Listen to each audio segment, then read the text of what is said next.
मैं गुंजन शुक्ला क्षितिज काव्य खंड के अंतर्गत आप सभी को कैदी और कोकिला पाठ पढ़ाऊंगी।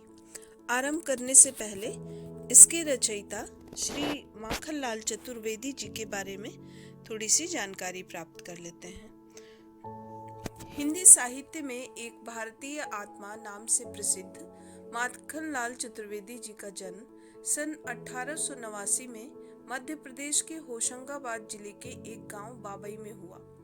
सन 1924 ईस्वी में गणेश शंकर विद्यार्थी की गिरफ्तारी के बाद उन्होंने प्रताप पत्रिका का संपादन कार्य संभाला। भारत सरकार ने उनको पद्म भूषण से अलंकृत किया और 30 जनवरी सन 1968 ईस्वी को उनका स्वर्गवास हो गया। चतुर्वेदी जी मुख्यतः एक सफल कवि हैं। हिम किरीटनी, हिम तरंगिनी, युग चरण, समर्पण, माता आदि उनकी प्रमुख काव्य रचनाएं हैं।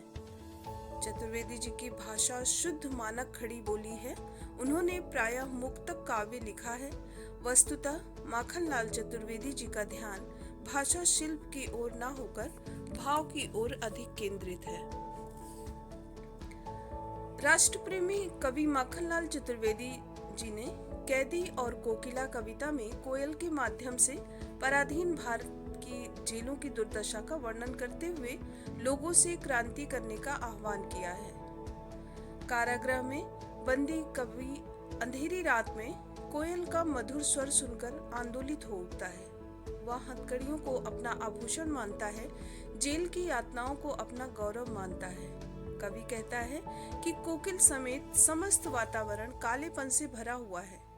कोयल हर प्रकार से स्वतंत्र एवं प्रसन्नचित है, जबकि कवि बंदी तथा चिर उपेक्षित है। कवि गांधी जी के स्वतंत्रता संग्राम में अपने प्राणों की आहुति देने को तैयार है। पाठ आरंभ करते हैं। कवि कहता है, क्या गाती हो, क्यों रह रह जाती हो, कोकिल बोलो तो क्या लाती हो। संदेशा किसका है, कोकिल बोलो तो। कवि कहता है, कोयल को संबोधित करते हुए कवि कहता है कि हे कोयल, तुम कारागार के ऊपर मंडरा कर बार बार क्या गा रही हो। तुम मन की कौन सी गहरी बात कहना चाहती हो, जिसे बार बार कहते कहते रह जाती हो। तुम मेरे लिए क्या प्रेरणा संदेश लाई हो। तुम मुझे क्या संदेशा देना चाहती हो, किस प्रकार के भाव मेरे मन में भरना चाहती हो। तुम यह प्रेरणा संदेश कहाँ से लाई हो। हे कोयल, तुम मुझे स्पष्ट रूप से समझाओ।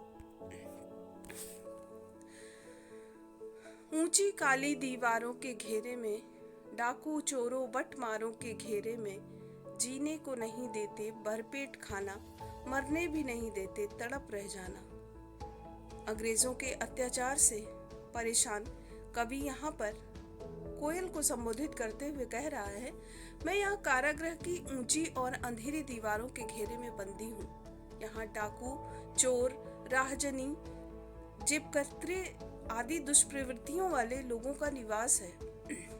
मुझे उनके मध्य रहने को विवश होना पड़ रहा है।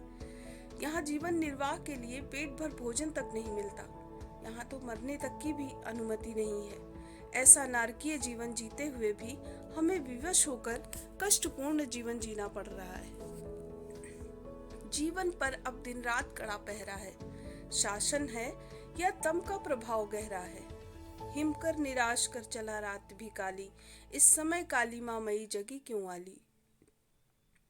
कवि कहता है, हमारे जीवन पर रात दिन कड़ा पहरा रहता है। हमें कोई कार्य स्वतंत्रता पूर्वक करने की अनुमति नहीं है। सरकारी गुप्तचर और सिपाही हमेशा हम पर निगरानी रखते हैं। यह शासन नहीं, घोर अन्याय चल रहा है। चारों ओर मानो अंधकार का राज्य है। चंद्रमा भी निराश होकर चला गया है, अर्थात रोशनी नहीं दे रहा है। रात भी घनी अंधेरी है, अर्थात आशा और प्रेरणा के सभी केंद्र समाप्त हो चुके हैं। हे सखी कोयल, निराशा के क्षणों में तू क्यों जगकर औरों को जगा रही है। क्यों हुक पड़ी वेदना वाली सी। कोकिल बोलो तो क्या लूटा, मृदुल वैभव की रखवाली सी। कोकिल बोलो तो। कवि कहता है, हे कोयल, तुम्हारे कंठ से वेदना के स्वर वाली ऐसी गहरी हुक क्यों निकल पड़ी है। तुमने ऐसा क्या देख लिया है, तुम्हारा क्या लुट गया है। तुम्हारा कंठ इतना कोमल और मधुर है, मानो ईश्वर ने संसार के हर मधुर वैभव की रक्षा करने का दायित्व तुम्हें सौंप रखा है। तुम बताओ, फिर तुम्हारे स्वर में इतनी वेदना क्यों है? क्या हुई बावली, अर्धरात्रि को चीखी? कोकिल बोलो तो, किस दावानल की ज्वालाएं हैं देखी? कोकिल बोलो तो। कवि कोयल से पूछता है, हे कोयल, तुम इस आधी रात को क्यों चीख रही हो? क्या तुम पागल हो गई हो? तुमने किस जंगली आग को देख लिया है जिसकी ज्वाला से डरकर अचानक चीख पड़ी हो? क्या देख न सकती जंजीरों का गहना? हथकड़ियां क्यों, ये ब्रिटिश राज का गहना। कोल्हू का चर्रक चूं जीवन की तान, गिट्टियों पर अंगुलियों ने लिखे गान। कवि कहता है, हे कोयल, क्या तू रात्र में असमय इसलिए चीख रही है क्योंकि तुझे हमारी बेड़ियां पसंद नहीं? तू इसे बंधन समझकर अप्रसन्न हो रही है। यह हमारे लिए हथकड़ियां नहीं, बल्कि ब्रिटिश राज द्वारा बनाए गए आभूषण हैं जो हमारा गौरव बढ़ा रहे हैं। हमारे लिए तो कोल्हू के चर्रक चूं की ध्वनि ही जीवन संगीत बन गई है। हम पत्थर कंकड़ अपने हाथों से तोड़कर स्वतंत्रता के संघर्ष का गान अपनी उंगलियों से लिखना चाहते हैं, और यह क्रिया हमारे भीतर उत्साह जगा रही है। हूँ मोट खींचता लगा पेट पर चूहा, खाली करता हूँ ब्रिटिश अकड़ का कुआं। दिन में करुणा क्यों जगे रुलाने वाली, इसलिए गजब रात में गजब ढा रही आली। कवि कहता है कि मैं कोल्हू का जुआ अपने पेट पर बांध कर चला रहा हूँ। इस क्रिया से मैं निरंतर ब्रिटिश शासन के दम्भ रूपी कुएं को खाली कर रहा हूँ, अर्थात मैं यातनाएं सहकर भी अंग्रेजों के सामने हार न मानकर उनकी अकड़ को ठंडी कर रहा हूँ। इस शांत समय में अंधकार को बेध रो रही क्यों? कोकिल बोलो तो, चुपचाप मधुर विद्रोह बीज इस भांति बो रही क्यों हो? कोकिल बोलो तो। कवि कहता है, हे कोयल, अपने मुंह से बोलकर स्पष्ट करो कि तुम इस शांत नीरव रात्रि में सारे अंधकार को बेधते हुए क्यों रो रही हो? तुम्हें क्या दुख है? तुम अपनी वेदना में मधुर आवाज से हमारे हृदय में विद्रोह क्यों पैदा कर रही हो? हे कोयल, कुछ तो बोलो। काली तू रजनी भी काली, शासन की करनी भी काली, काली लहर कल्पना काली, मेरी काल कोठरी काली। कवि बहुत निराश है और वो काले रंग को निराशा का प्रतीक मानते हुए कोयल को संबोधित करते हुए कहता है कि हे कोयल, तेरा रंग काला है और आज की रात भी गहरी काली है। इधर ब्रिटिश शासन की करतूतें भी काली हैं, अर्थात बहुत ही अन्यायपूर्ण वातावरण चारों तरफ छा गया है। कारावास में रहते हुए मेरे मन में कई भयंकर कल्पनाएं और भावनाओं की तरंगे उठ रही हैं। मेरी काल कोठरी जिसमें मैं बंद हूँ वह भी अंधकार में अर्थात काली है। टोपी काली, कमली काली, मेरी लौह श्रृंखला काली, पहरे की हूँ कृत की ब्याली, तिस पर है गाली ए आली। कवि कहता है कि मुझे ओढ़ने के लिए दिए गए कंबल और टोपी, उन दोनों का रंग काला है। मुझे मारने वाली, बांधने वाली लोहे की जंजीरें भी काले रंग की हैं। इस अंधकारपूर्ण, अन्यायपूर्ण वातावरण में पहरेदार की हुंकार मुझे सर्पिणी के समान डसने वाली सी लगती है, और इतना अन्याय होने पर भी मुझे कारागृह के सिपाहियों द्वारा गाली सुनने को मिलती है। इस काले संकट सागर पर मरने की मदमाती, कोकिल बोलो तो, अपने चमकीले गीतों को क्यों कर हो तैराती? कोकिल बोलो तो। हे सखी कोयल, कारागृह के इस संकटपूर्ण समुद्र में तुम क्यों मरने की ठान कर आई हो? तुम यहाँ मस्ती से गा रही हो, किंतु यहाँ पर जीवन का कोई भरोसा नहीं। तुम पर सदा संकट के बादल व्याप्त हैं। तुम अपने प्रकाश भरे, आशा और उत्साह से भरे गीतों को इस अंधेरी रात में क्यों व्यर्थ कर रही हो? मुझे स्पष्ट अपने मुख से बोलकर बतलाओ। तुझे मिली हरियाली डाली, मुझे मिली कोठरी काली, तेरा नब्बर में संचार, मेरा 10 फुट का संसार।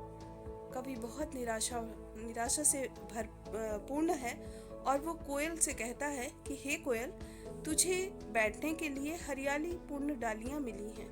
प्रकृति के आंगन में स्वतंत्रता से विचरण कर सकती है, लेकिन मुझे अंधेरी कोठरी में रहकर ही घुट घुट के जीना पड़ रहा है। तू खुले आकाश में विचरण करने वाली पक्षी है, पूरे नभ भर में तेरा संचार है, जब मेरी विचरण सीमा जबकि मेरी विचरण सीमा मेरे बंदी गृह का 10 फुट का यह छोटा सा सीमित कक्ष है जिसमें मैं बंद हूँ। तेरे गीत कहावे वाह, रोना भी है मुझे गुनाह, देख विषमता तेरी मेरी, बजा रही तिस पर रणभेरी। कवि कहते हैं, तू गाती है तो प्रशंसा में लोग वाह वाह कर उठते हैं, लेकिन जब मैं रोता हूँ तो लोग मेरी वेदना को सुनना भी नहीं चाहते। तेरी और मेरी परिस्थिति में बहुत अंतर है। तू आजाद है और मैं कैदी हूँ। इतना जानते हुए भी तू युद्ध का संगीत बजा रही है। इस हुंकृत पर अपनी कृत्य से और कहो क्या कर दूं। कोकिल बोलो तो मोहन के व्रत पर प्राणों का आसव किसमें भर दूं। हे कोकिल बोलो तो।